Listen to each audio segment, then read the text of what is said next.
بسم الله الرحمن الرحيم نحمده ونصلي على رسوله الكريم أما بعد فقد قال الله تبارك وتعالى في القرآن المجيد أعوذ بالله من الشيطان الرجيم بسم الله الرحمن الرحيم ذلك الكتاب لا ريب فيه هدى للمتقين وقال النبي صلى الله عليه وسلم خيركم من تعلم القرآن وعلمه الہی رونق اسلام کے سامان پیدا کر الہی رونق اسلام کے سامان پیدا کر دلوں میں مومنوں پہ الفت قرآن پیدا کر صدر محترم اسٹیج پر رونق افروز بزرگان دین اور حاضرین جلسہ آج کی اس محفل میں اور آج کے اس مبارک اجلاس میں میرا موضوع سخن دنیا کی سب سے پاکیزہ اور مقدس کتاب قرآن پاک ہے۔ ہمیں چڑھتے سورج کی طرح یقین ہے کہ اس کا ایک ایک حرف سچا اور صادق ہے۔ وہ قرآن پاک جس کی زبان مقدس، بیان مقدس اور فصاحت و بلاغت کا ٹھاٹھے مار کا سمندر ہے۔ کے متعلق ارشاد ربانی ہے قرآن وہ کتاب ہے اس کے صادق اور برحق ہونے میں کوئی شک و شبہ نہیں، اور جس کے بارے میں محسن انسان نے حضور پاک صلی اللہ علیہ وسلم نے ارشاد فرمایا تم میں سب سے بہتر وہ شخص ہے جو قرآن سیکھے اور سکھائے۔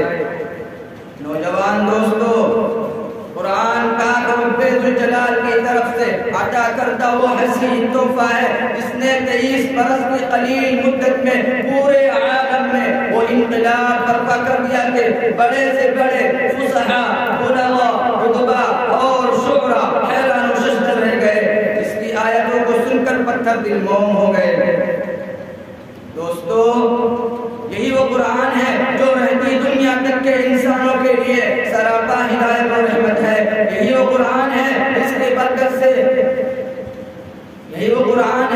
کی برکت سے جنات و شیاطین کا آسمانوں پر جانا بند ہوا۔ یہی وہ قرآن ہے جس کی برکت سے عزت و رفعت کے شامیانے گڑ گئے۔ یہی وہ قرآن ہے جس کی بدولت محبوب حقیقی کی رضا نصیب ہوتی ہے۔ یہی وہ قرآن ہے جو سچائی اور امانت داری کا درس دیتا ہے۔ یہی وہ قرآن ہے جس کی بدولت عمر فاروق کو ایمان نصیب ہوا۔ یہی وہ قرآن ہے جس کی نظیر پیش کرنے سے ساری دنیا عاجز و قاصر رہی۔ یہی وہ قرآن ہے جس کا مثل پیش کرنے سے عرب کے فصیح و بلیغ زبان دانی کا دعویٰ کرنے والے رکھے ٹیک دیے۔ یہی وہ قرآن ہے جس نے ضلالت و گمراہی کی دلدل میں پھنسی ہوئی انسانیت کو ہدایت کا پیغام سنایا۔ یہی وہ قرآن ہے جس کی حفاظت کا وعدہ خود خالق کائنات فرماتا ہے۔ یہی وہ قرآن ہے جس کی تلاوت میں دلوں کے واسطے فرحت و بشاشت کا سامان ہے۔ یہی وہ قرآن ہے جس نے ذہنی قوتوں کو جلا بخشا۔ یہی وہ قرآن ہے جس کی برکت سے اجڑے چمن میں بہار پیدا ہوئی۔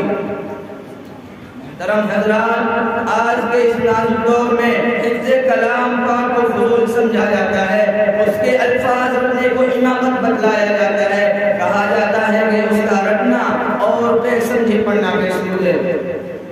افسوس صد افسوس، اس قرآن پاک کے بارے میں ہمارا یہ خیال ہے جس کے بارے میں شہنشاہ بطحا جناب محمد رسول اللہ صلی اللہ علیہ وسلم نے ارشاد فرمایا ہے اقرأ وارتقي ورتل كما كنت ترتل في الدنيا فإن منزلك عند آخر آية تقرأها۔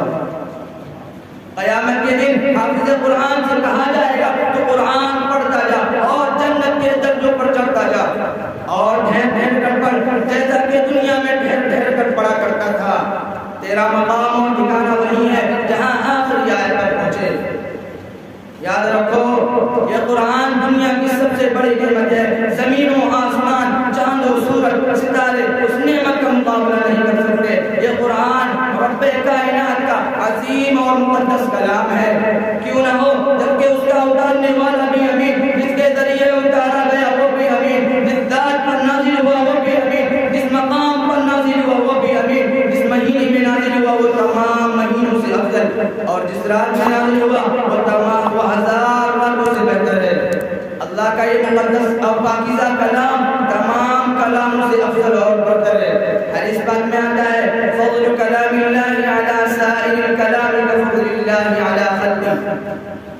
اللہ کے کلام کو سب کلاموں پر ایسی ہی فضیلت ہے جیسے خود حق تعالی شان کو تمام مخلوق پر۔